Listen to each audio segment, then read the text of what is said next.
everybody out there. We're here to talk James Bond. That's right. We're going to talk a little Thunderball. Hello, I'm Tom Connors. With me, I have Script Doctor. How you doing?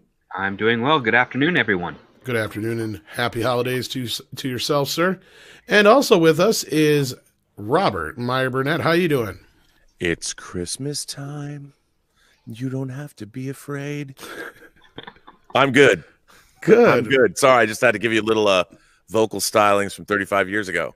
No, that's amazing. I'm so glad to have you here, and I'm sure all the people in the chat are so glad to see you as well as I am. And we're here to talk about some James Bond today, specifically the fourth film in the James Bond franchise, Thunderball. Now, of course, I'm curious. Before I get into how I felt about it, let's see how you guys rank it on your scale of Bond films. Let's start with you, Robert. Well, this is the first of the epic Bonds. They actually literally changed the aspect ratio of the film. It's the first widescreen Bond, and it stayed that way until Live and Let Die, where they went back to a smaller aspect ratio.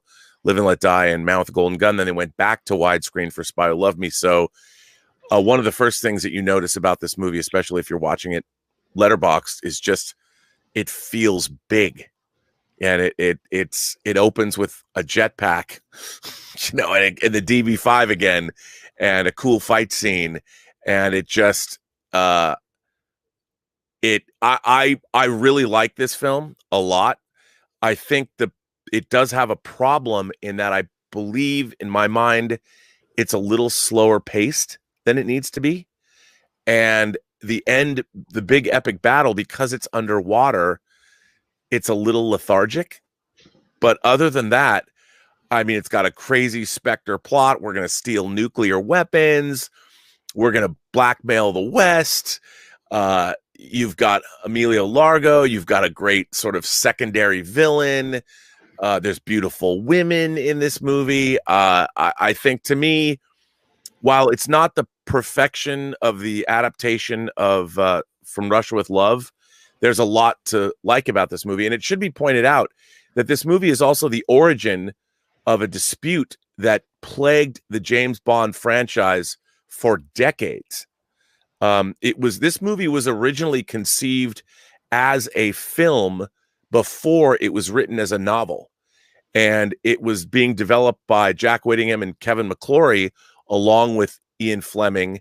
And then what happened was Ian Fleming published this novel in, I want to say 61. And then Kevin McClory, who developed the story, and Jack Whittingham with him, they sued Ian Fleming.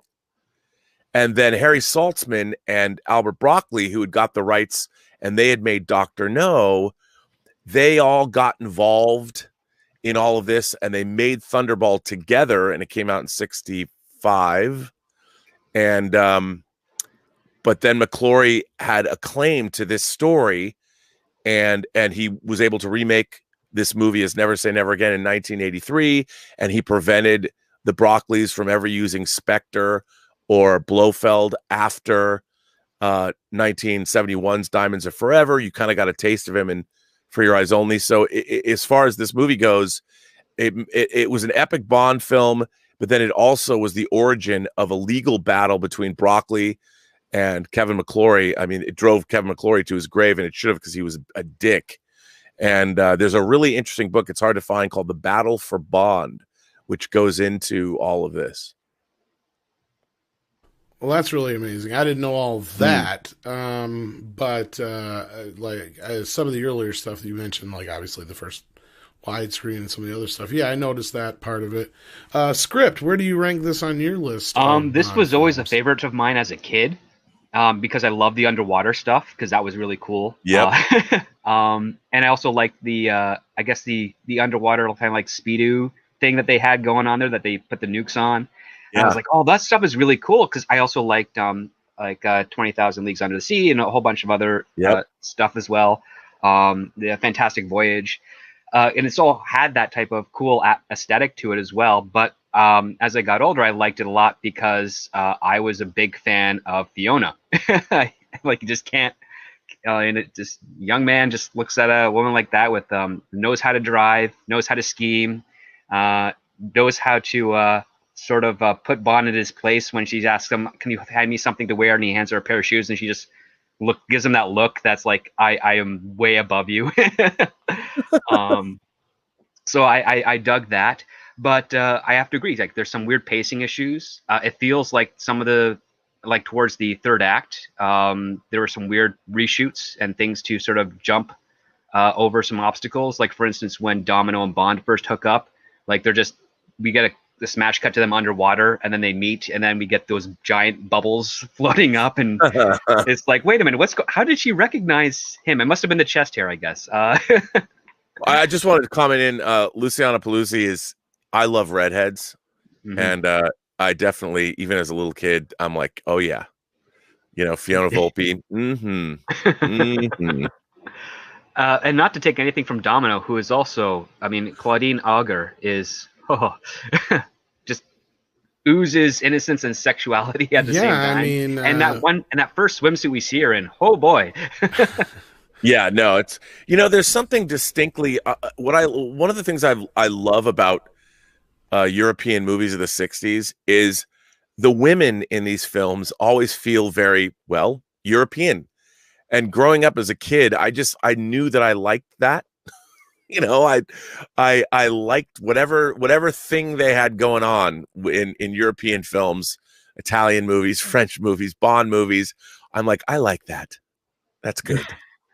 There's an air of confidence to them that they didn't find growing up. Well, at least I didn't find growing up much. No. And I dig this movie. This, I think, was the last time they had a double in for Bond to do the opening shooting at the bullet at the gun, right? Because Sean Connery wasn't doing it until, I think, You Only Live Twice is when he first did it, right? Yeah. Yeah. And it I mean, again, I really like the theme song, Tom Jones singing the theme song. I think this is Tom Jones' return, because didn't he lose his voice for a few years prior to this? Yeah, he might have. He strikes like Thunderball. Yeah, he does. But I really love Kiss Kiss Bang Bang. Yeah, that's great too. And that song, it just follows through the entire film, and it's used just in the right moments, and it's really, it's catchy, and it's very more Bond-ish, I think, at least for that era, than Thunderball, although Thunderball is great on its own. And I do, like you were saying, all the stuff in the water. There's something when you go to these exotic locales. I mean, I know we go back to the Bahamas in this, but I love seeing these where there's lots of money and yachts and the ocean. There's just something about that. When I was a kid growing up in Seattle, the geography of that was so different from what I was used to as a kid. So, and even when you'd go in the water, whether you're in Puget Sound or Lake Washington, where I grew up, you couldn't see. You go to the water, you could see everything was dark green, and you could see 2 feet in front of you, and that was it. And so all this, like, the aquamarine blues of the Caribbean, and I loved it. I love that, like you said, going underwater and all the underwater equipment, the sleds they put the nuclear bombs on, and the battles with the your everything, the underwater battle, the harpoons, they have to reload the harpoons, and they have the knife battles. Great. I loved all of that, and then the Disco Volante, the boat, Largo's boat.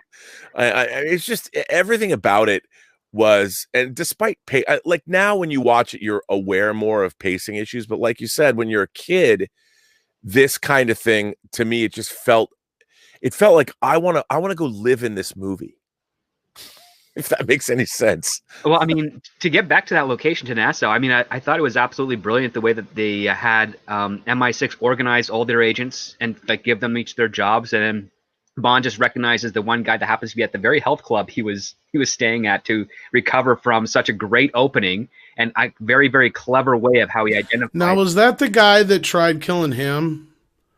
That he shoves the broomstick in and traps him in the sauna thing? Okay, that's what I thought. They because that scene and the scene like you guys were just mentioning about where he meets the chick underwater, I was just like, did I miss something?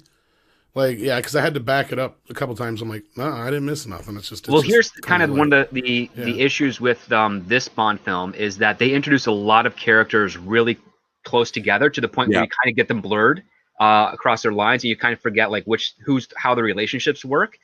But like the opening where he's at the funeral for that assassin, and the reason he knows that it's not him in the coffin is because the widow opens the door for themselves with confidence, and it's like, see, you wouldn't pick that up today because sadly I've been to a number of funerals and I've seen a number of strong women who have had to bury their spouses who don't want anyone touching them or doing anything, and they do everything on their own. So when I see that myself, it's like, okay, that's kind of normal. But for the time, that was different. There's a different social structure with regards to women of that age. So the fact that there was no one with the widow to console her and open the door for her and put her in, that clued Bond that this is not the guy. And then you have a fun fight scene that also is humorous in context because it's an assassin in a woman's dress who's got very scrawny legs for a killer, like legs that can pass for a woman from a distance, I assume, and is just holding his own against Bond for a good portion until he gets the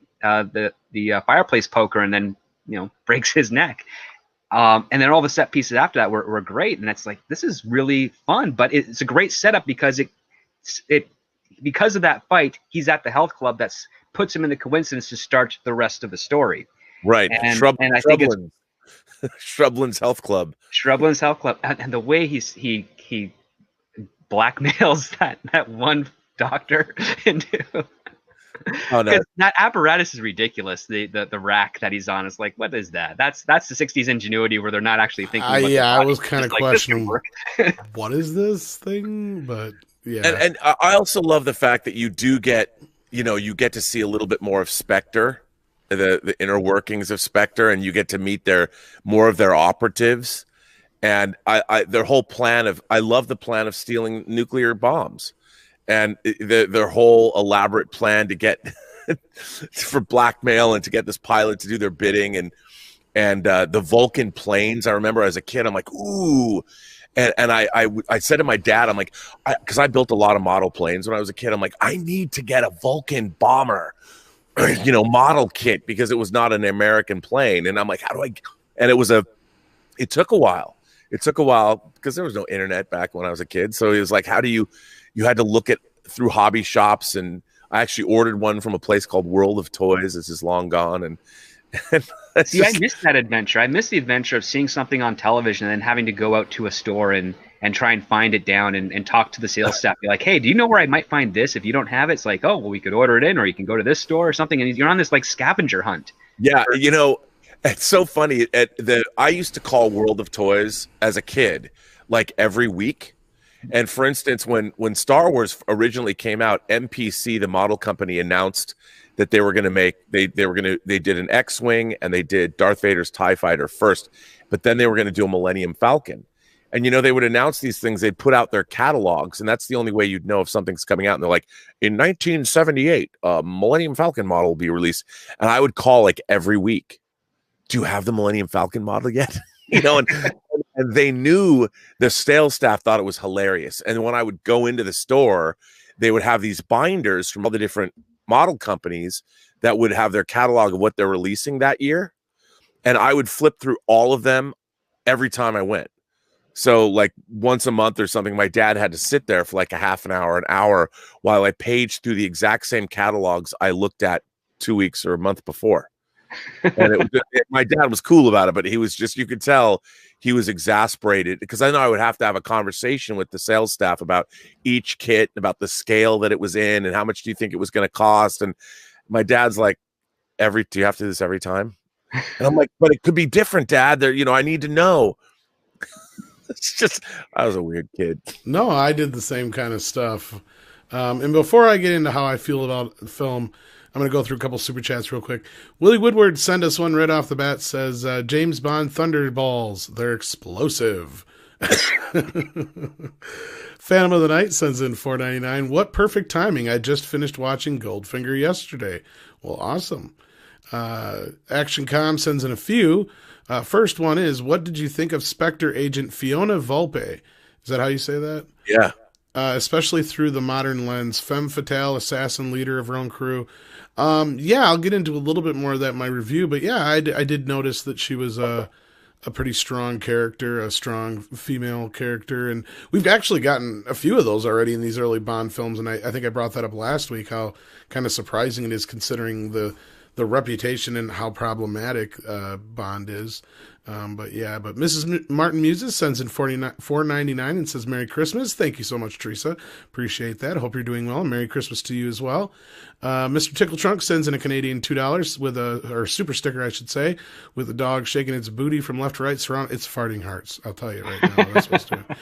Jack of all casuals sends in another Shiba dog with its arm greeting us, saying, "How's it going?" It's going well. Thank you so much, Jack of all casuals.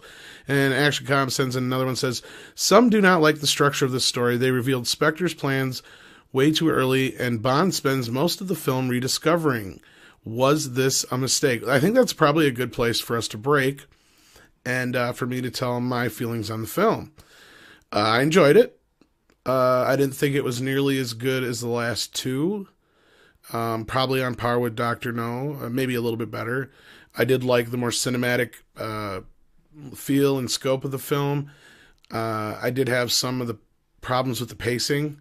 Sometimes the film does lose its pacing here and there. The final battle in the water really lost me in some spots because I didn't know who was who exactly and what was going on. Outside of that, though, it was a pretty straightforward story. It felt like a Bond movie. I can see where some of the influences are going to come down the road for like Steven Spielberg and George Lucas in Indiana Jones, because there were some bits of this, especially the water stuff, that really felt like Last Crusade. So like I kind of started to see where Spielberg would start picking up inspiration from that. Outside of that, it wasn't a horrible film. Like I said, just some pacing issues. The final battle for me was a little just kind of reminded me of like a Transformers battle at the end of a Michael Bay movie where they start getting fighting and I don't know who's who anymore. You know what I mean? Like, I know there's the orange suits and the black suits, but like, even then I'm still like, okay, so who's the main bad guy? Where's Bond? You know, all that kind of stuff. And my only other question was, there was this one shot where the guy looked like he got shot through the arm. Was that shit real? It looked like it was a real shot in the arm, and they kept it in the movie with the harpoon there. But no, I enjoyed it. I thought it was pretty good. Again, for some reason, From Russia with Love is the one that keeps sticking out for me, is the one that I enjoyed the most. I don't know why. But so far that's still the top for me. But this is definitely in there, right in the second or third spot, probably. So yeah, I enjoyed it quite a bit, and I did notice, the strong character. But as far as the Spectre business to go back to Action Com's question, what do you guys think about the structure of the story and how they revealed Spectre's plans? And do you think that Bond spends way too much of the film's time rediscovering them? And was this a mistake? I don't think so, because I felt it helped, like, me personally understand what the hell was going on. Because that was like one of my complaints with, what was it, the last one I think it was, where I was just like kind of lost through half the film. Like, I didn't know, or was it Dr. No? Like, I know Dr. that No, one. I think was the one. Yeah, where I was really just lost half the time. I didn't know who was doing what or why. But no, I didn't have that problem with this one. What did you guys think, Robert? I didn't mind it because, and I have to say that it's hard not to allow my analysis of these films not to be colored by the fact that I love them growing up, and I watched them over and over and over again. And then same when they first came out on home video. So my love of these movies definitely is colored with a certain nostalgia and a lifelong love of these movies. So perhaps, I don't have the same objectivity I would have if I look back upon them now. And that isn't true of everything, by the way. A lot of things like classic Twilight Zone that I loved and Outer Limits and Star Trek, they hold up. And for me, I don't mind that, because as a kid, the villains and what they were doing was a huge part of the movie. So for me, being in on the villain's plot allowed me to enjoy Bond's uncovering of it all even more, if that makes any sense. Yeah. And I liked that, because then I liked watching it in this particular movie. they do steal the nuclear bombs, and they do fly the plane and land it at sea, and it does sink into the ocean, and the divers come and they get it. So the threat level is always increased in this movie, because once they have the nuclear weapons, the clock is ticking, and you're like, are they going to set one off? And I've always loved that about this movie. Well, and wasn't there one in the boat at the end? Like, wasn't that what they said, that there was still one on the boat that got blew up? But I didn't, unless I missed something somewhere. Or is that them just trying to get away? I don't remember that. I don't remember. I think they were just trying to get away. I think they recovered both of them. Okay, because I might be wrong, but because I watched this just last week, so. Okay, yeah, because I was like confused. I'm like, wait, didn't they say something about a bomb still being on the boat? But I could have been wrong, or they meant another boat or something like. So I'm like, that doesn't make sense. If you blew up the boat, that probably would have blew up the nuclear weapon too. But no, no. Outside of that, I thought it was a very well put together film. And the underwater sequences, I can probably understand at this time. This is probably one of the first films they ever really did like a major underwater sequence like that, so I can forgive certain elements of it, and some of it's just in the pacing and the editing. You know what I mean? Like it's just simple minor things, and again, this is a pretty solid film. I mean, if I had to give it a score, I'd probably 7, 8 maybe out of 10, 7 at least, solid 7. And I think that's a fair score for the film itself. Now, as far as like, it didn't feel like it was like the last two movies. I remember saying like those felt like they were actually filmed more like in the 70s. This one felt more like the 60s again, like almost like we went back a little bit. Well, it's interesting because, yeah. Terrence Young directed Dr. No from Russia with Love. He didn't direct Goldfinger, and then he comes back to direct this. So maybe that's what you're responding to. That could very well be, is just the cinematography style and how they decided to. Well, not the cinematography itself, but how he decided to shoot it and everything like that. That could very well be. Because, yeah, this did feel like a little bit like going back to older school Hollywood, as opposed to the last two films, which felt like, for me at the time they came out, like a little bit more advanced for the technology and how films had been edited and stuff to that point. So, and it will also, Ted Moore, the DP, comes back for a fourth time to shoot this film. So, the Broccoli's, they had a core team of people. I mean, right. A lot of people rotated in and out, but like Peter Hunt, the editor, who later went on to direct On Her Majesty's Secret Service, and then you had John Glenn come in as editor, who was editing all the way up until he directed For Your Eyes Only, and then Octopussy and the View to a Kill and Living Daylights and License to Kill.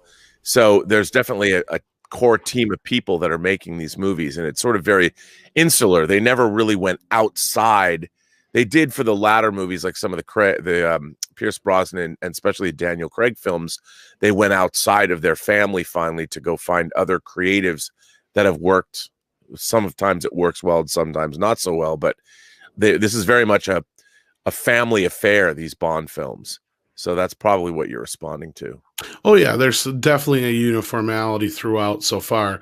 I feel more like at some points I'm watching more like a series than I am a movie, which, of course, that's just that speaks to the whole trying to keep it consistent to this point. And I'm sure it'll be a little jarring once things start to change, especially the main actor and all that kind of stuff. So I'm trying to prepare myself for that a little bit. Well, what's going to be interesting, too, I also have to say that John Barry's score in this movie just knocks it out of the park. Yeah. I mean, it's pretty good. Score is really great. But you're going to see in the next film, things literally blast off into science fiction land. And it gets really outlandish. and there's a lot of people that love You Only Live Twice. I like You Only Live Twice, but to me, it's so it goes so far beyond what the Bond series is. I mean, it's cool. As a kid, I liked it, but you'll see. Oh, I have to admit, a really terrible habit I have when watching You Only Live Twice. I always fall asleep after right before we see the face of Blofeld, and then I have to wake up and rewind the movie back to where I passed out, just because it's got a very strange pacing. It feels like it's trying to be another film at the same time as this, and it's the only one, like, even when I'm very alert, like I've been up for like an hour and I'm like, okay, I'm going to sit through it from the start to finish. It always gets me every time. And it's not boring or anything. Just, I think there may be some sort of subliminal message in the film or something that just triggers me because it just knocks me out. And then when I wake up, I got to go back to what I last remember to finish it off. It's the only Bond film that does this for me. And it's just the weirdest thing. Yep. All right, let's catch back up with some more super chats here. We left off on Action Com. He's got another one here. It says, as it stands right now, what do you think of the man with the cat? Do you think they're setting up correctly for a big reveal? I can't really answer that because I don't know what's going to come, but I kind of assume the type of character that's supposed to be or whom that's supposed to be possibly. So, yeah, I'm curious to hear what Robert and Script think about that. Do you think they're doing a good job? Do you think they did a good job at the time of setting up what's to come, since I don't quite know exactly what that is yet? Well, I mean, I like it. I mean, I like the idea that they've been building Spectre up for the last couple of movies, and I think it's kind of cool. I mean, it would be interesting, you not having seen the films, to hear your thoughts about it, because obviously in the next movie, and You Only Live Twice, Donald Pleasance, his portrayal of Blofeld has become iconic, if not even more so because of Michael Myers and Dr. Evil in the Austin Powers franchise. I mean, they took the whole look from Donald Pleasance. But I will say this, I was very disappointed even as a kid, because the voice that they've used for Blofeld was kind of scary. And then you get Donald Pleasance. Yeah. Oh, now, and it's like, wait a minute. It was the difference. Like, you can't really remember this now, but in Empire Strikes Back, the voice of the Emperor was a guy named Clive Revel in Empire Strikes Back. And when I was a kid, the Emperor seemed scary as fuck. Like, he looked more like an alien because it was a wife. It was one of the staff's wives in makeups that was doing the voice. Oh, the big brow and the voice is like, if he could be turned, he would be a valuable asset. The Emperor's like, yes. He was more contemplative and scary. Yeah. And then when you finally meet the Emperor with Ian McDiarmid in Return of the Jedi, when I first saw it, I'm like, this is like the witch from Snow White. Like, I'll get you, my pretty, and your little Jedi too. But the makeup was superior to anything that followed of the Emperor afterwards. Like, that makeup is way better than what we get in the prequels. Yeah, and I just, it was kind of a letdown to me, because especially in the voice in From Russia with Love, I don't know if it's the same voice that you get in Thunderball, but definitely more menacing. Yeah, way more menacing, and I love that shit. All right, let's get back into some more of these super chats here. We've got, all right, where we leave off here. Thank you again, ActionCom. I know that's where we were. Mills sends in 35 Southern, I think that's South African rants, if I'm not mistaken. McClory tried to get another remake, Warhead 4K, before he died. Brosnan was going to star in it post-reboot. The rights were only settled prior to Spectres, he says. I think that's going back to the whole rights issue we were talking about before, yeah.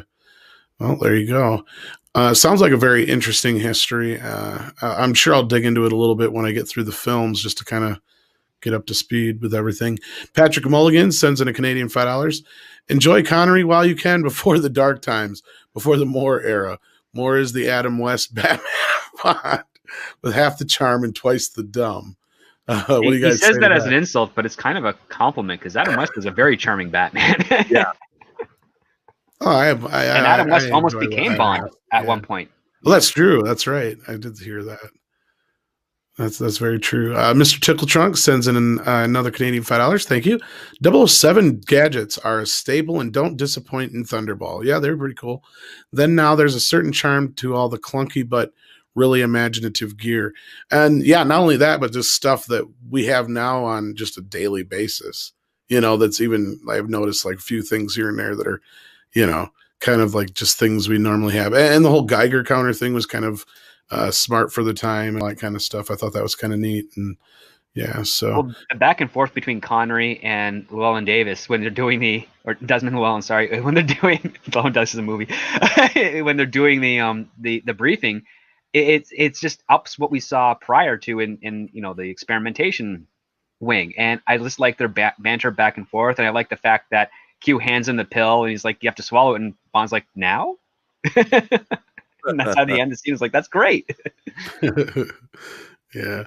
And then Mr. Tickle Trunk sends in a Canadian $20. Thank you so much. That's so generous. It just says Merry Christmas. Well, Merry Christmas to you, Mr. Tickle Trunk. And thank you for joining us today. We appreciate that. Patrick Mulligan says, you like From Russia with Love the most because it's the best. Well, I guess that's his opinion on that. Patrick sends in another one and says, praise to R&B, I'm sorry. The uber geek whom lesser gods tremble in his presence. Get Dutch Bond fan to guess for License to Kill episode. It's his favorite. Like, License to Kill is like everybody's favorite. I have like 5 people I think who want to be on that. Wow. I would love to get on that one because I am. Well, you're on this no matter what. So like, it's just I'm not a fan of that movie. And I like, there's a lot of them where other people have talked to, but they're all later down the road. And I can never remember if anybody said anything about these earlier ones. Cause like, yeah, like Critical Drinker and stuff. And some other ones have talked about ones they want to do down the road, but not too many have said anything about the earlier. You're going to have to make a spreadsheet. Yeah, I should. Cause I've like forgotten what half the people said, but it's interesting. I think that there's a huge demarcation of the Bond franchise in terms of age. And like, I'm old. So my experience of the Bond franchise was it was an event when it was on TV. They were the ABC Sunday night movie. They would advertise them all week. Tonight on the ABC Sunday night movie, Sean Connery is. And as a kid, you'd anticipate this stuff going, oh my God, I can't wait to see it. And then every kid would watch it, and you go to school the next day and everybody would talk about their favorite scenes. And it was a huge deal.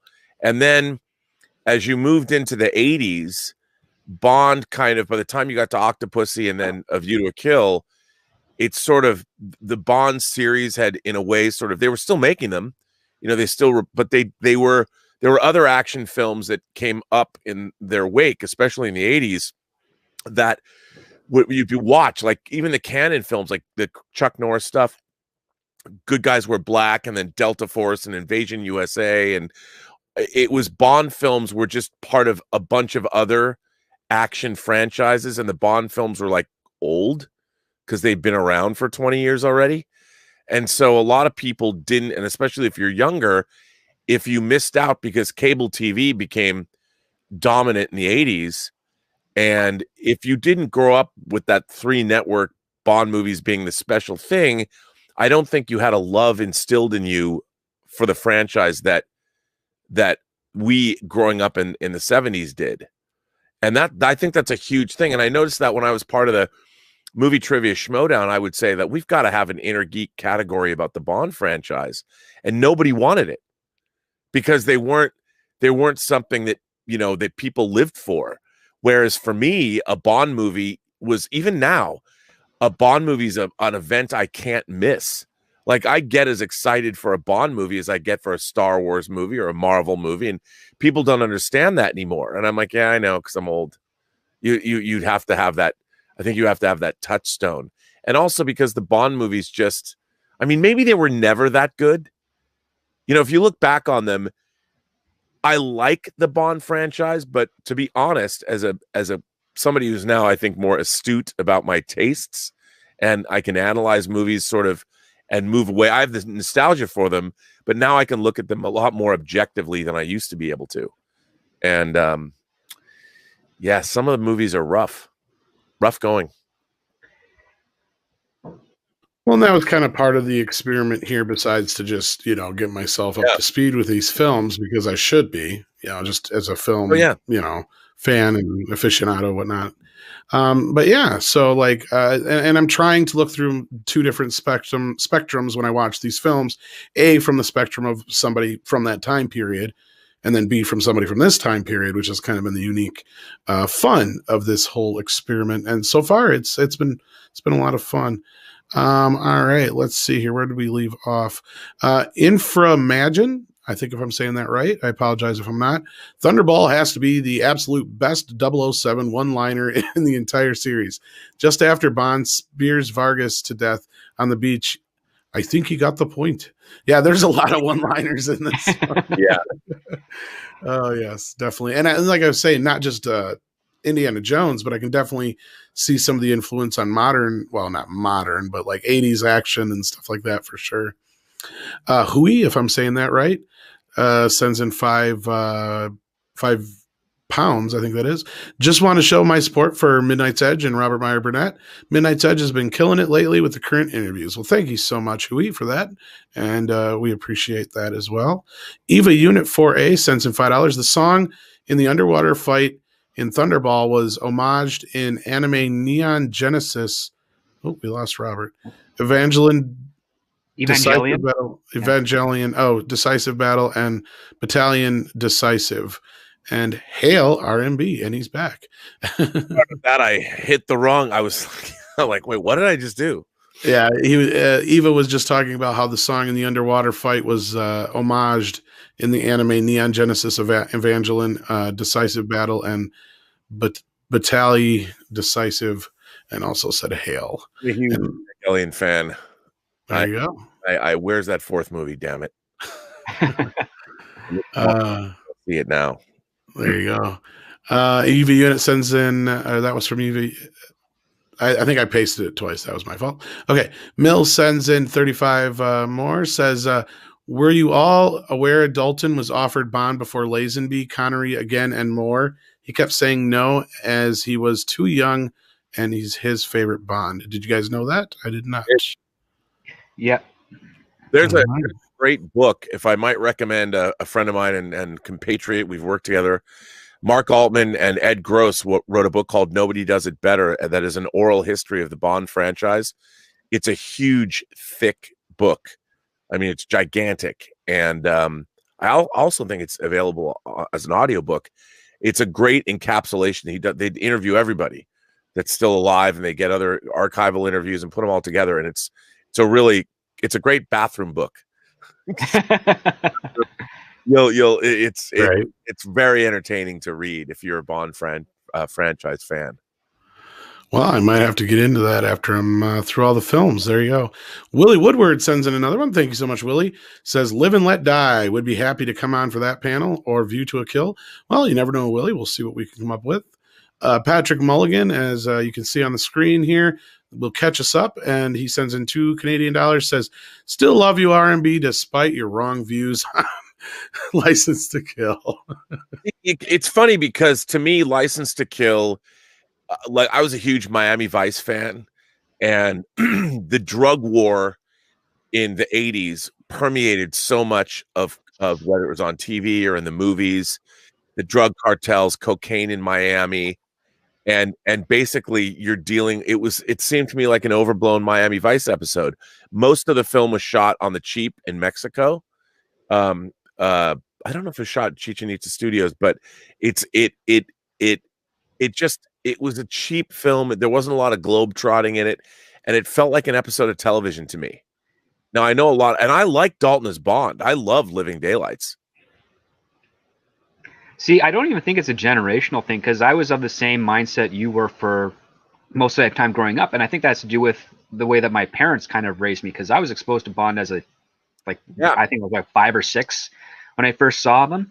And yeah, like we didn't have cable at the time, but again, we had a whole bunch of affiliate channels where I was in Canada. So every once in a while there'd be like my dad would look in the TV guide or the newspaper TV guide, and he would point out, oh, a Bond's coming. And my mom would get super excited, and then we'd all make a day of it to plan down. And then we'd even like make lists of trying to figure out through memory what the order the Bond movies were in and which ones we saw and which ones we didn't, and had a blast doing that type of stuff.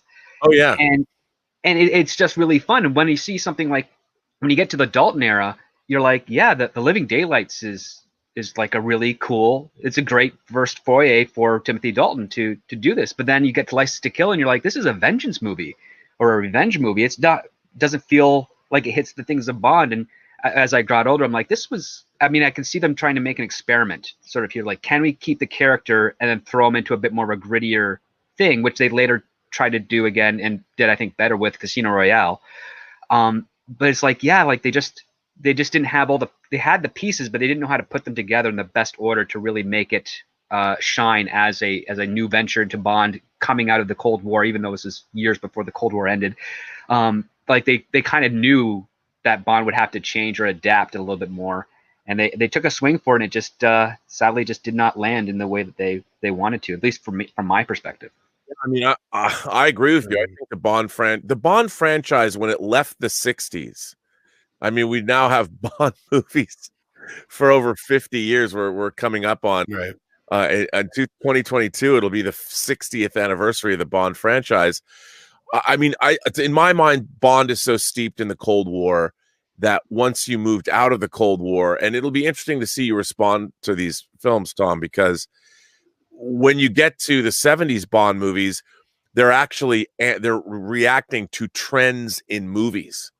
Like when you get to Live and Let Die, even though it is based on a novel, there's a lot of blaxploitation because the blaxploitation movement was coming in, and you had all these like New York Superfly and Black Caesar and the Slot and stuff, and all that.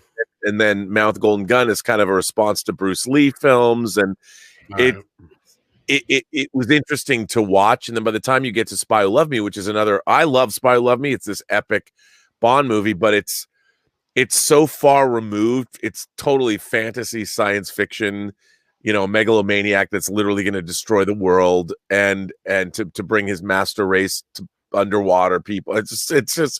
It's really interesting to watch the evolution of the Bond franchise next to the culture. Is it kind of like the Fast and Furious franchise in that way, I suppose? No. No. Yeah, I mean, I think it's Fast and Furious turned into something else. The Fast and Furious franchise was a revival of a 50s thing that, the what I thought's really interesting about the early, like, I love the Fast and Furious franchise. I think Fast 5 is great for what it is. And you watch the franchise again spin off into fantasy land. I mean, by the time you get to 8 and you're outrunning torpedoes sliding across the ice from a submarine, it's like, wait, what? but it's I still love the franchise, but the Bond movies have, I think they've never caught up. Casino Royale came close. I think Casino Royale is a great film, but I wonder just how relevant the Bond franchise has been for 40 years, as much as I love it. So basically, it started a trend, and then it became to copy the trends, is what you're saying. Yeah, and then it was Bond. The Bond films were trend setting in the 60s, and then by the time you get to Our Man Flint and the Matt Helm movies in the later 60s, I mean, they were being parodied and copied, and then after Austin Powers, it's like, where do you go? You keep trying to make the franchise relevant. They still do business. I mean, Skyfall made over $1 billion at the box office. So I mean, you even had Our Man Flintstone, which was the take on Our Man Flint, which is a ripoff of Bond.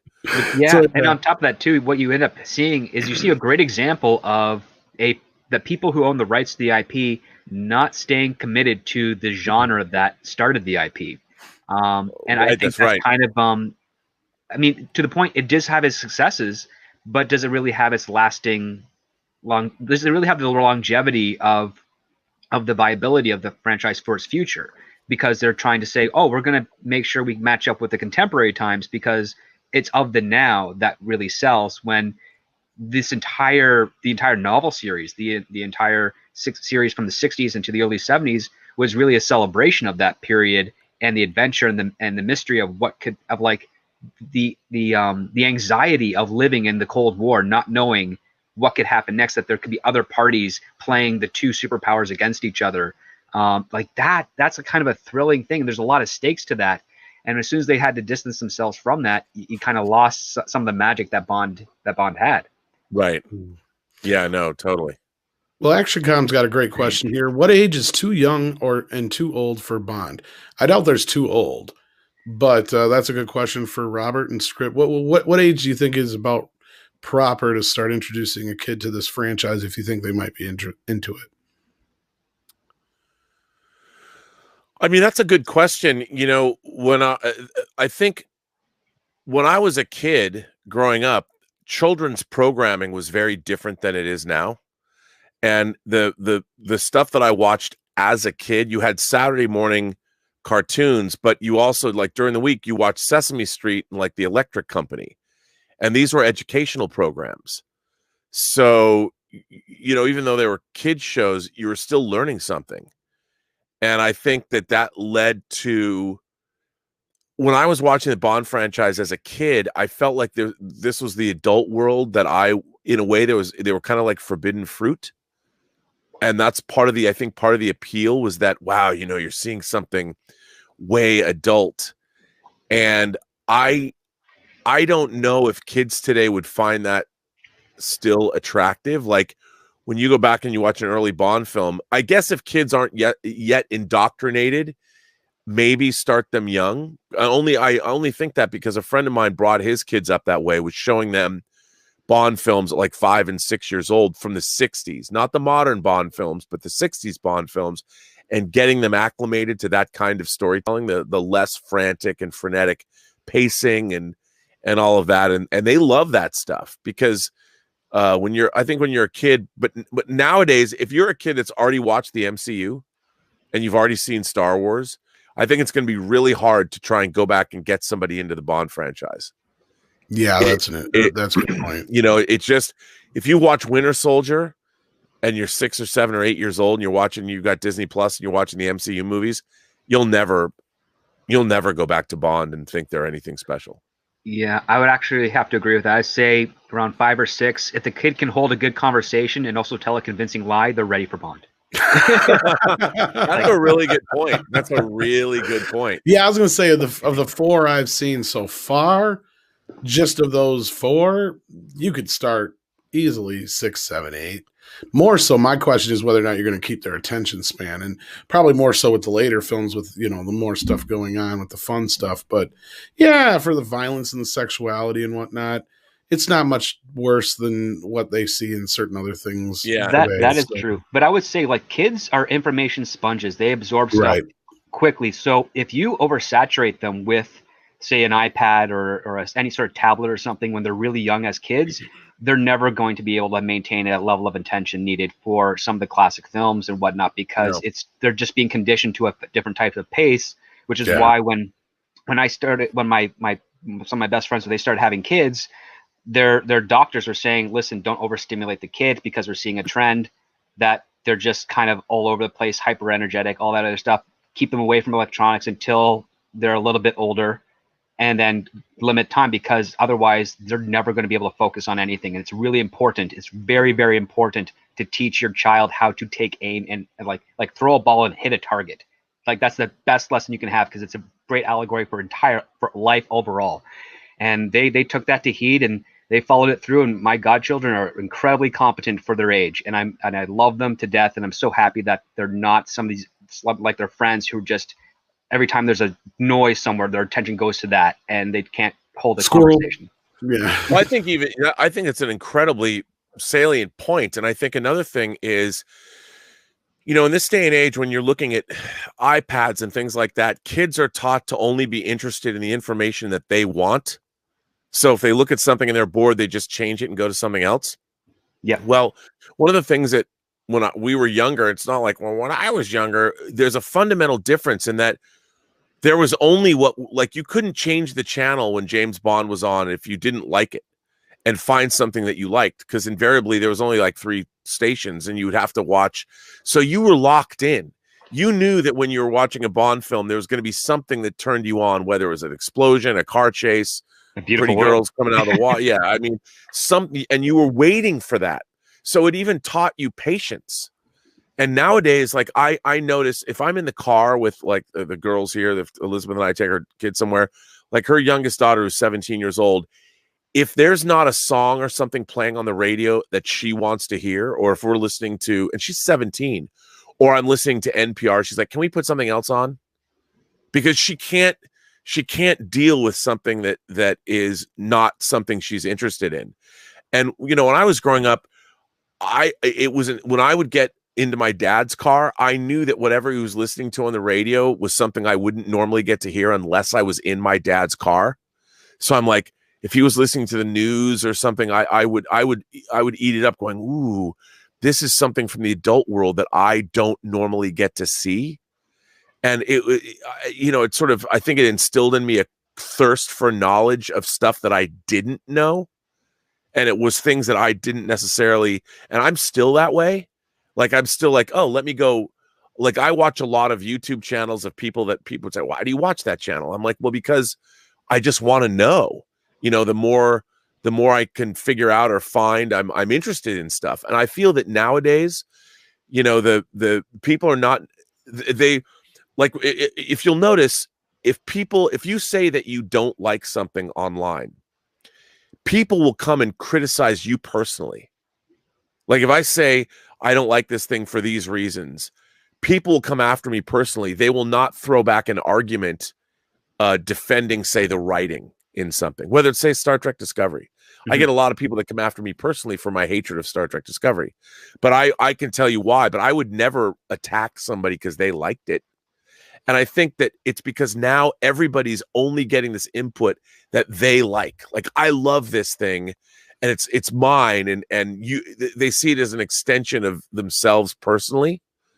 Like, I know I like a lot of bad things, and I can look at the Bond franchise that I love, and I can be like, I wrote a high school newspaper review. I had a newspaper review column when I wrote for my high school newspaper.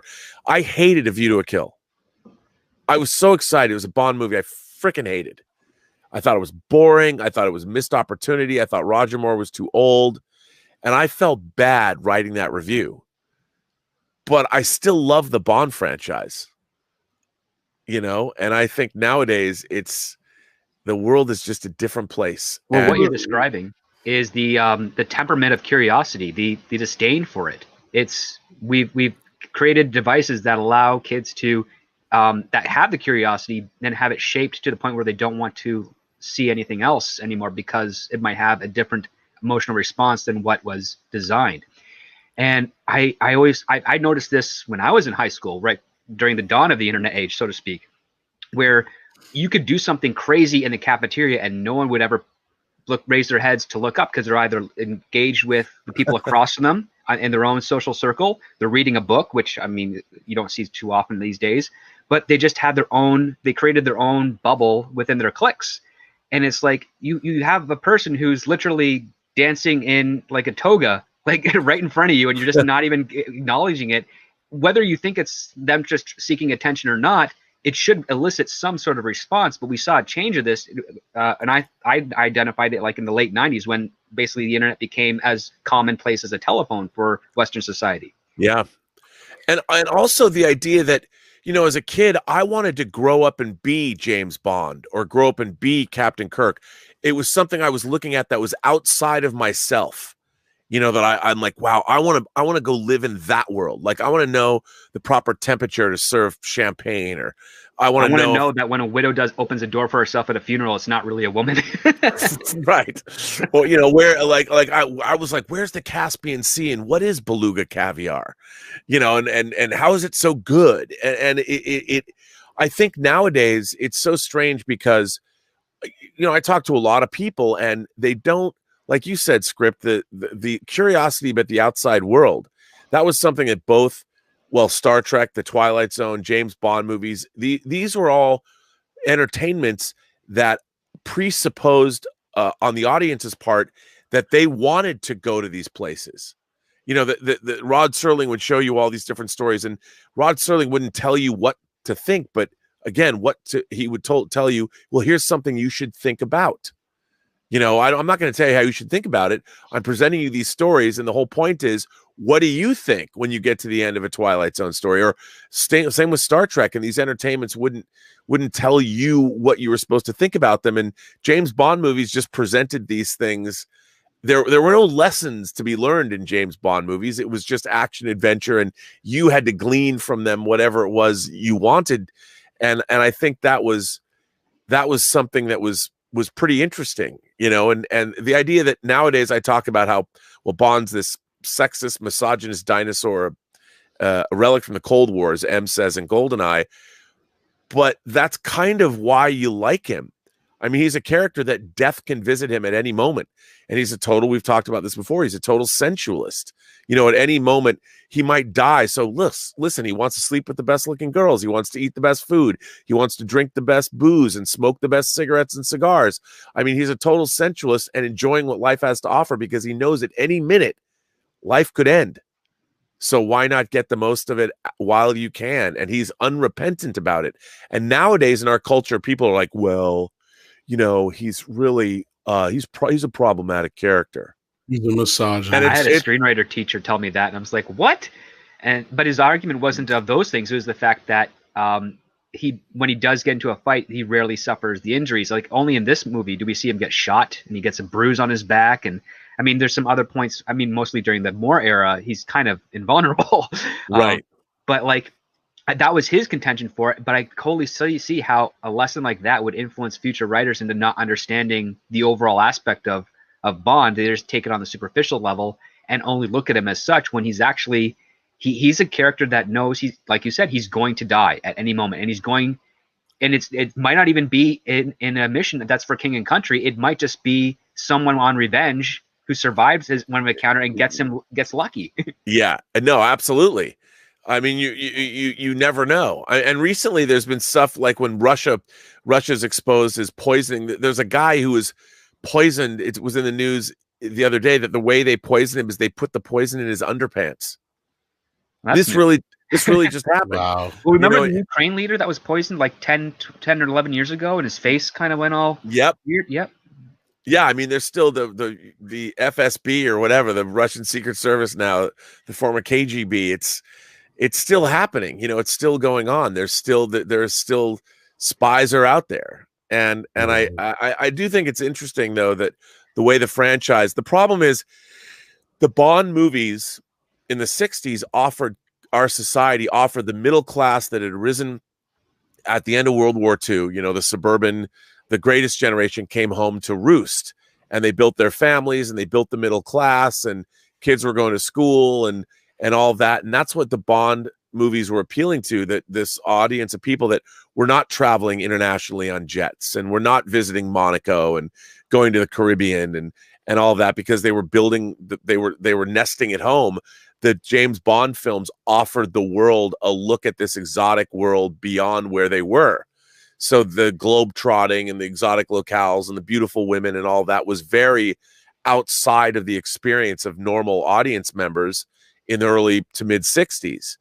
And that was also that appeal. That's why Bond was frequently, they featured Bond in Playboy, you know, and back, Playboy was just not a magazine with nude girls in it. It was also a lifestyle magazine about the bachelor that's having this fabulous life. And so Bond was like the ultimate example of the Playboy man, in that he dresses great, he travels around the world, he meets beautiful women and saves the planet. And there was all of that stuff happening, and all of that kind of went away for Bond when the franchise moved into the 70s. And it's something that I think gets forgotten. And now we're still watching Bond movies, but they're just, you know, they're like, oh, they're generic action movies, or they're part of this long running franchise, but they're not breaking any new ground.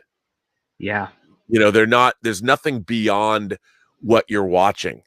Where before it was sort of this meta commentary, it was giving the culture what we want. And now we live in a culture that doesn't even want that.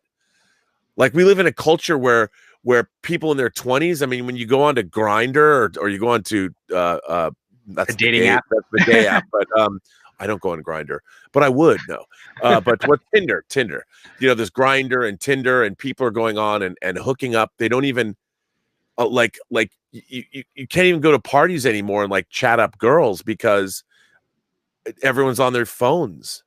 You can't form a relationship. You can't do what Bond does in this scene, where he's running away from from the Spectre, and he grabs a woman. He's like, "Yes, I'd love to," and then starts dancing with her. Even 20 years ago, if you tried to do that, she'd kick you in the knee. Right.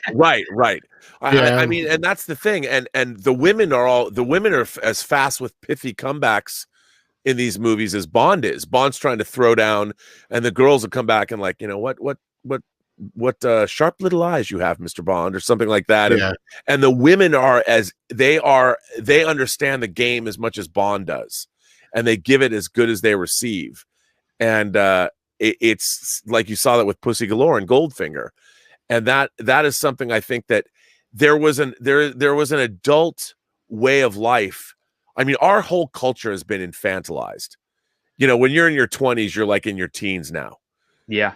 And our culture has completely been infantilized. And maybe that's because, the audience is like, if you were 40 years old watching a Bond movie, it's a good bet you fought in World War II. And I think that being a soldier and having these, it's just interesting. Well, to your point, like Fiona, when we first meet Fiona in this movie, for instance, to get a little bit back on track, sorry, she's with the pilot and then kills him, and then right. Angelo comes in with the face, Mr. Angelo, and he does something that you don't expect from a villain, which is he tries to now renegotiate his terms. And he doesn't have the foresight to realize that in order for this scheme to be pulled off, he has to die as well. And I think that's absolutely brilliant because Fiona seems to know that. She's willing to say, consider this a down payment. We'll give you your $1 million later, because she realizes that if he somehow miraculously survives this downed plane, there's going to be an investigation as how is he the only one. And then they're going to find out that Spectre or some sort of third-party agent came in there, and he is so blinded by his own greed and the own indoctrination that he's taken the last 2 years to become this new person that he doesn't realize that it is a one-way trip. And I love that part because you don't get that type of stuff in stories these days that often. No, and they're people put these off as like, oh, they're just spy stories, but there's a maturity level to them as well. We can smile knowingly at the innuendo and all that, but like you said, there's the characters in these movies are aware of the world that they're operating in. The people that work for Spectre know that they're like, when you're stealing nuclear weapons, that shit can go south real fast. Yeah. The only thing they don't learn is to have a more discreet ring to identify themselves. Right. They figure that out pretty quick. That's Hydra. Right. Exactly. Mills says the funny thing about Live and Let Die, the book, is 50% of it is License to Kill. Well, there you go. I did not know it that. is kind of true. That is kind of true. And of course, they bring back the same Felix Leiter. David Hedison plays Felix Leiter in Live and Let Die and in License to Kill. That might be more relevant when we get to that, but yeah, there we go. That is a bit of trivia for everybody out there. And then we got Patrick Mulligan, who said on a recent Best Bond poll in Britain, Connery got over 40% of the vote, with Dalton cleaning up with the other 30%. Next was 18% for Craig, I think, says Patrick, and love R&B. There you go. Well, thank you. But yeah, I mean, I think the funny thing too about the Bond franchise is, whether you want to admit it or not, Sean Connery is James Bond, and everyone else who's following him is just a successor to his Bond. Yeah, I mean, you can't. It's like when you talk about Star Trek, a lot of people, there's a lot of people like when I go on with he loves Star Trek: The Next Generation. But because I'm older than him, to me, Star Trek will always be embodied by the original series. Right. Because for the first 20 years of its existence, that's all that there was. Yeah. So, and that, I think, with the Connery as Bond, his mannerisms and style and delivery, he just seems wiser in the role and the way he's playing Bond, because he was really doing it in the 60s, that it just feels the boy like twinkle in his eye and all that. Yeah. I mean, I think Lazenby comes very close to sort of meeting those standards as well. But like you're very right. Like his performances, his approach to Bond was so convincing that Ian Fleming agreed with it after I think it was From Russia with Love. That's where he said, like, this is who I'm going to make Bond more like now. Right. And to have an actor then influence the writer who created the character to make his future novels more along those lines is really interesting. Yeah. And then Patrick comes back with, Tom, please don't listen to the License to Kill wrong think. Well, we'll see what I think of that movie when we get there. Stubble McShave sends in 20 SEK. I'm not sure what that is offhand. That's I can't think of it right now. I should know too, and I forgot. Could a new Bond film be a period piece set in the 70s? Hey, I'm not against. I brought that up before. I don't. At this point, with what the franchise has gotten to, I've not watched it, but listening to, like, Robert and Robb and Script and all those guys talk about it, I would think that would be a good idea. What do you guys think? People say that a lot. I just don't think. Look, I loved the Armie Hammer, Henry Cavill, Man from U.N.C.L.E. movie, but it was a stylized fever dream of what the '60s was. Yeah, it was taking what the movies have portrayed the '60s as and then putting it back. I just don't think doing a period piece would work from this perspective, because again, it would only be a stylization of that period. It wouldn't be what it was really like. Not that you'd necessarily want to do that, but whether you go back to the 60s or the 70s, unless you're like Quentin Tarantino, the way he did the 60s and Once Upon a Time in Hollywood. And that's what I brought up, is having him do one maybe as a period piece. But yeah. I just don't know how do you get an audience? How do you make a Bond movie where it's come and, well, we haven't seen it yet, but the 25th Bond movie is No Time to Die, the 25th official Bond movie. How do you then go back and get an audience interested in a 60s period Bond film when you've seen Casino Royale? Yeah, that's the biggest trick, is because, objectively, you could have a Bond film take place in the 60s, but you have to find a hook that's going to get your modern audiences involved. Right. And the easy choice is to go with the flashy 60s stuff like what you would see in Austin Powers, but that's not Bond. Bond is early to mid 60s, a bit more before the hippie age. There's a bit more of a class, there's a bit more maturity to it. How do you make that seem fantastical enough without breaking the reality of it and still make it work? Because this is the one thing that I proposed, especially as a writer when I was first starting out, is that I want to do some period shows, because I'm seeing a pattern where every single problem is solved with the use of the internet or satellites. And it's like you just completely remove all the drama and the guile. And you have a similar issue with cell phones now too. Yeah, exactly. And it's like, and then so many people are like, well, we just can't do that. It's like, well, why not? And they don't even give me the obvious one, which is it's very expensive to shoot a period piece film or project. They give me the one that's less obvious, which is there's not a whole lot of writers that like to think that way. Yeah, no, it's really interesting. Like watching the new version of CBS's The Stand, I find it perplexing because it's so dramatically inert, because they decided to go to this weird flashback structure they've used on a million different TV shows ever since Lost. And for a story that's literally about a journey forward, it doesn't work. It feels like you're watching a show that isn't going anywhere.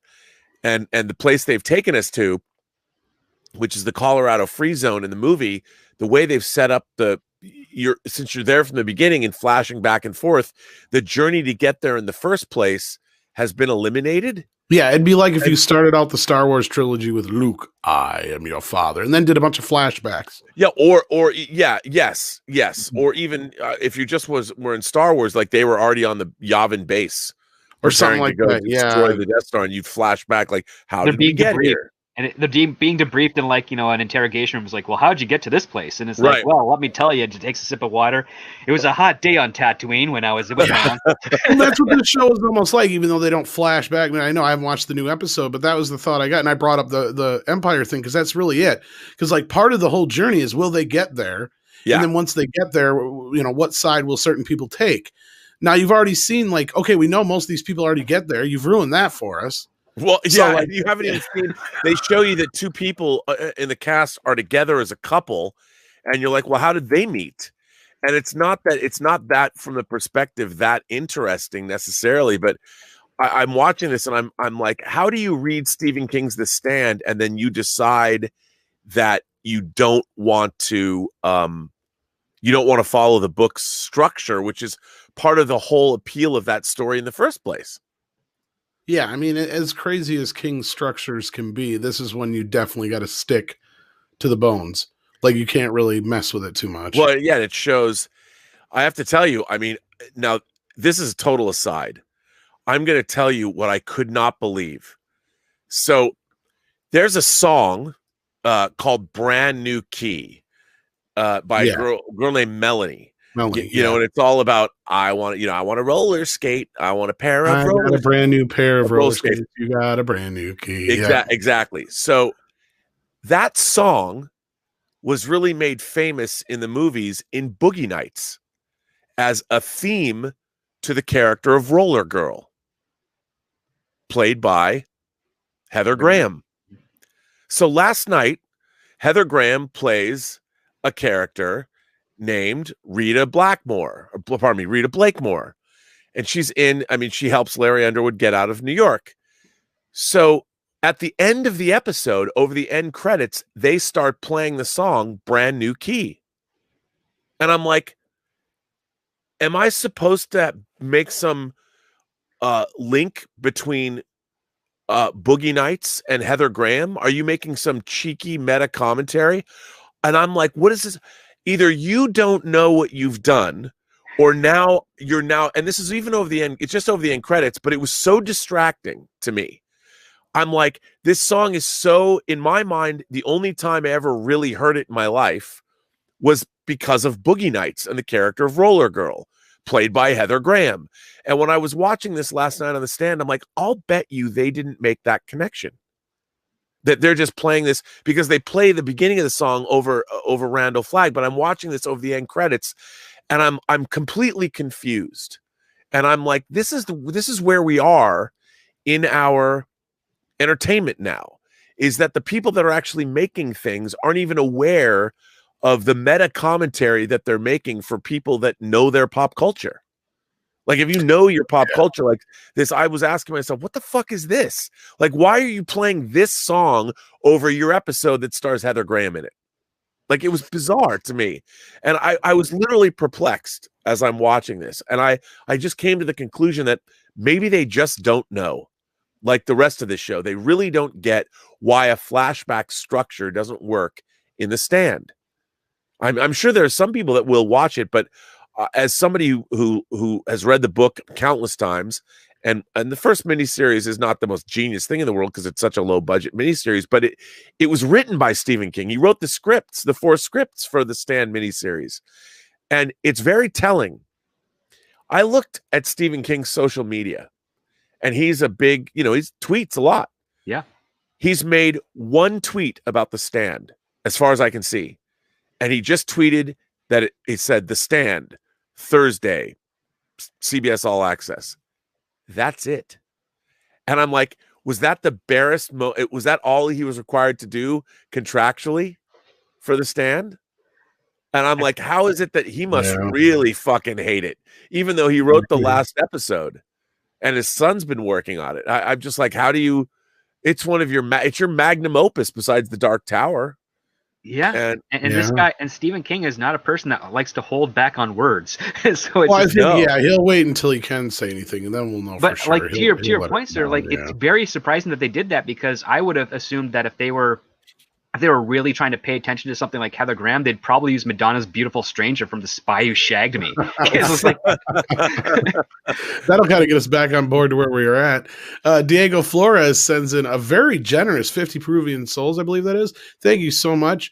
A bit of contention of the previous stream about Hollywood. I think when I get kids as a part of my process to inherit my stuff, I will make them play with some of the toys my dad gave me and were his, basically letting their imagination go wild. Yeah. We were talking about that on a previous stream. We were just talking about, things that are handed down generationally and the stories that are attached to them and how important they are, and, how comparatively to the franchises we have now. It's like, they stood the test of time for a reason. It's why the pretentiousness of thinking now you can just change something and it's going to be okay. To me, we had this big long conversation with about that whole thing, and it was pretty interesting. So if you want, you should check that out. I believe that was our morning show yesterday with Cecil, if I'm not mistaken. He's referring to. So there you go. Patrick Mulligan sends another Canadian $5, and we're almost caught up. Forgot the drugs License to Kill is about getting vengeance on the best Bond villain. Robert Davi killed it with Franz Sanchez. Robert and it is. Oh, Yeah. is it? Okay. Yeah. And it has the most of the Q haters. Well, I don't know anything about that because I haven't got that far yet. So until I get there, I don't know. But unless you guys want to comment on that. Well, I look, to me, I just thought that License to Kill was ordinary. It was a story we'd been seeing on network television over and over and over again during the whole Miami Vice era. And Miami Vice was cooler than Bond at that point. And it was cool because, Benicio del Toro plays Robert Davi's young henchman. It's one of his first roles, and he's great in it. It's got two great Bond women in it, Talisa Soto and Carrie Lowell, both beautiful, great, capable Bond girls. But it's also got Wayne Newton in it, and the big set piece is there a semi truck chase, which is weird. And Michael Kamen's score does not do it. I'm not a fan of it. There you go. 200-watt studio comes in with a $2 super chat. Says modern tech turning future generations into Eloy. How do you say Eloy. that? Eloy. From the time machine. Yeah. Yes. Those. Yes. Yeah, we're getting there, and I definitely see that having an effect on all things going forward into the modern era. And again, like we were just saying, I'd love to get to see like some of the. I've thought about talking to Andre about having like Script and Rob and I and a few of us watch like a couple Gilmore Girls episodes and stuff just to see if these writers are really just that bad or is just they're out of their element. Because we are rather harsh on them. Some of these people. And I guess maybe we should. I wonder if sometimes we shouldn't just see if we're not. I don't know. I've watched some Gilmore Girls episodes. They were not. Well, if that's the case, then I can take your word on that. You're a professional. Like Karate Ted, I think, in there for one point, and like a really superficial like love story. And like I said, I think that Judging Amy, I can't remember. They bleed together because the genre is identical. Yeah, and that does catch us up on Super Chat so far. I don't know if there's really too much to discuss. I enjoyed the film. I am looking forward to what comes next, though. I think this is the last Connery film outside of Never Say Never, right? No, you got two more. Oh, is there two more? Okay. Yes. Interrupted by one. Okay, because somebody else said I got to watch Never Say Never again as well. So. Yeah, that's in the 80s, brah. You got a long way to go. You got Never Say Never Again and Octopussy both came out in 1983, the same year Jedi came out. So you got to wait.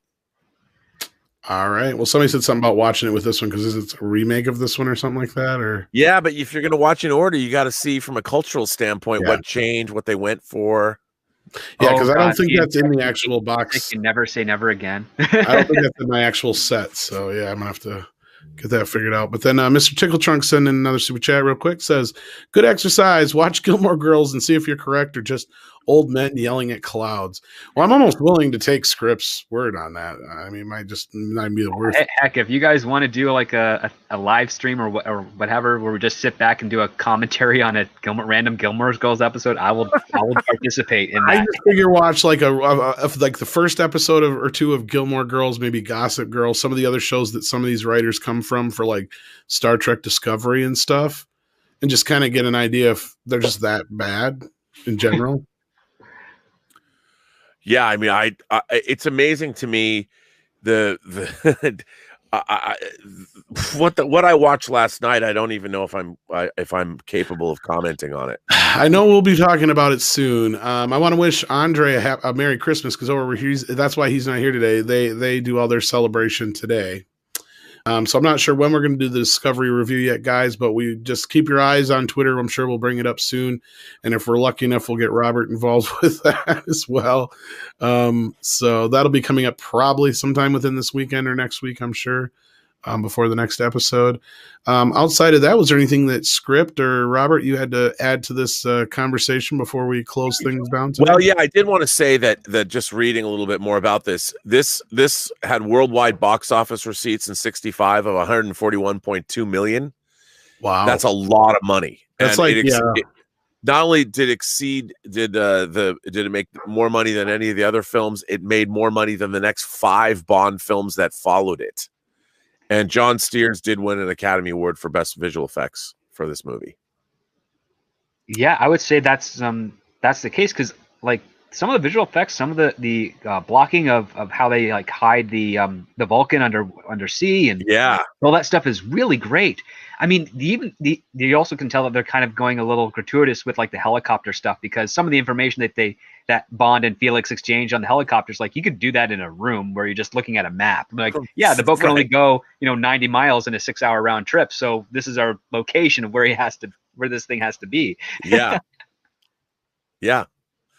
I mean, and also there's $1.2 billion with inflation, by the way. Yeah, I mean, that is an incredible amount of money for that time. And you can see that that's how many people were going to the movies to see these Bond films. They were enormously successful. Yeah, that's insane.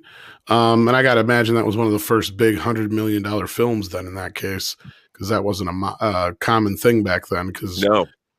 We wouldn't see any real big movies like that until Exorcist and The Godfather and Jaws, a decade almost later. So it'll be interesting to see how I react to the next couple films, because I think now we'll be heading through the end of the 60s, right? In the last couple here. You're only in the mid 60s. You've got 2 more films. You've got You Only Live Twice, and you've got On Her Majesty's Secret Service. And then Diamonds Are Forever takes you into 71. Yep.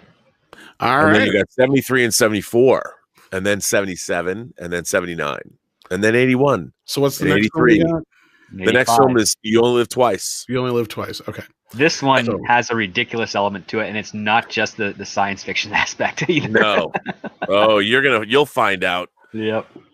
All right. So till next week when we talk about You Only Live Twice, I want to thank Robert as always for his time, and Script as well.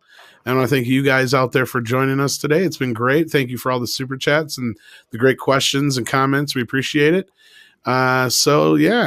Merry Christmas, everybody, to everybody who's celebrating it. I want to thank everybody who's joined us. We had over 500 people watching. Please hit that like button. Check out Robert's channel, the Burnettwork. Check out Script Doctor's channel as well. Is there anything quick you guys had to plug at all, Robert? Nope. I've still got the Intergalactic Imagination Connoisseurs Film Festival going. I want to get eyeballs on everybody who made films. I'm still dropping some films for the rest of the year, and then it's been a lot of fun. I've loved seeing what the viewers out there have wrought. They're on my channel. If you go to the Burnettwork, you can see they're the first videos that are up if you go to my channel. Awesome. Script? I'm just toiling away, balancing between like my real work is completed, so I'm good there. I'm doing my personal writing as well as working on some of these reviews coming up, so stay tuned for that. I don't know if I'm going to get anything out for the weekend, but again, like, you never know. Maybe I'll get everything will come into place and I'll be able to cut something together and put it out. But for the time being, just follow me on Twitter. Pay attention to the YouTube channels. Please subscribe to the guys here at Midnight's Edge if you haven't. I don't know why you wouldn't. Also with Robert Meyer Burnett at Burnettwork. And thanks again for having me today. Of course. Speaking of, you got a show coming up this afternoon, Robert. Right after this. I do. Yeah, I think I'm gonna do a show at 2. Do you have a link ready for it at all? No, not yet. Oh, okay. Not yet. All right. Well, head over to the Burnettwork. I can't decide if I'm just going to go off on the stand and to Star Trek Discovery, or if I should, because it's Christmas Eve, do something nice. That's a big debate. I can see where you're coming from there. Well, maybe we'll discuss what you're up to after we're done with the show here. But I want to thank everybody out there for joining us. Until next time, take care and take